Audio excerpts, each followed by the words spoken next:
permet d'avoir une idée de ce sur quoi on se positionne, là où on peut faire mieux. J'ai envie de dire, on voit un peu ce que voit Google. Donc, les informations qu'on peut avoir à travers cette SERP. Donc les requêtes qui vont générer des clics, des impressions. Donc on peut parfois, assez régulièrement même, avoir un gros décalage entre ce que nous disent les panels SEO et la Search Console. Les pages indexées, les liens découverts par Google, l'analyse de logs aussi, je dirais. Aujourd'hui, c'est vrai que c'est très compliqué d'avoir accès à des logs côté client sur les sites. Ça demande du temps, alors que la Search Console nous permet de récupérer une bonne partie, même si c'est pas la totalité. La Search Console, elle a comme avantage premier de vraiment donner une vision de ce que perçoit Google de son site, que ce soit une vision en termes de performance ou en termes de connaissance du site, tout simplement. L'intérêt pour moi d'aller voir la Search Console, c'est de voir si les contenus qu'on a créés fonctionnent, tout simplement. Moi, je l'utilise quasiment tout le temps. Je l'utilise pour analyser le trafic, analyser les recherches aussi, les tendances de recherche avec les impressions. Je l'utilise pour regarder ce que Google me donne comme alerte, évidemment c'est important. Je l'utilise pour analyser comment Google perçoit le site, avec les différentes erreurs et tout ça. Alors la Search Console en SEO, c'est un outil qu'on utilise au quotidien. J'ai envie de dire, tous les matins on se connecte pour voir un petit peu ce qui se passe.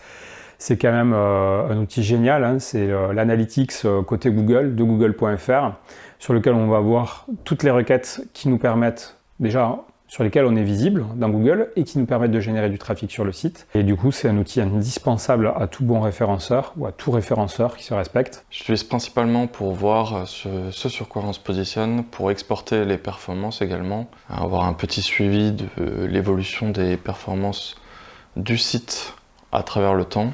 Le problème, c'est que Google a la mémoire courte, on a le droit à seulement 16 mois de données, ce qui est un peu court. D'après Google, oui. D'après moi, non. Sans parler de fiabilité, en fait, c'est quand même un indicateur qui donne une tendance. En fait, à terme, en SEO, on s'en fiche de savoir qu'une page a fait 1000 visites en vrai, alors que Google Search Console, on n'indique que 800. C'est pas ça le message. Le message, c'est de savoir si est-ce que nos actions engendre un progrès, et est-ce que ce progrès il est visible sur la Search Console. Quand on regarde d'un point de vue macroscopique, je dirais que c'est plutôt fiable, mais dès qu'on va dans le détail, c'est plus aussi bon.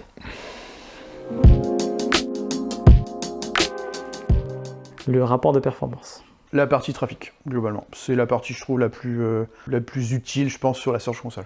Ce que je vais voir le plus souvent dans la Search Console, c'est le rapport de performance. Je vais souvent sur la recherche web, regarder les perfs en clic. De temps en temps, l'indexation, ça va être assez crucial, notamment pour les nouveaux sites, pour voir à quel rythme les pages s'indexent.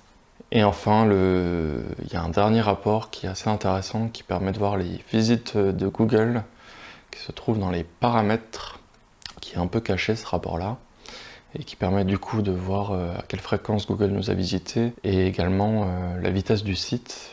Il mesure la vitesse du site et nous indique du coup combien de temps ça a pris avant qu'il ait une réponse quand il allait sur le site.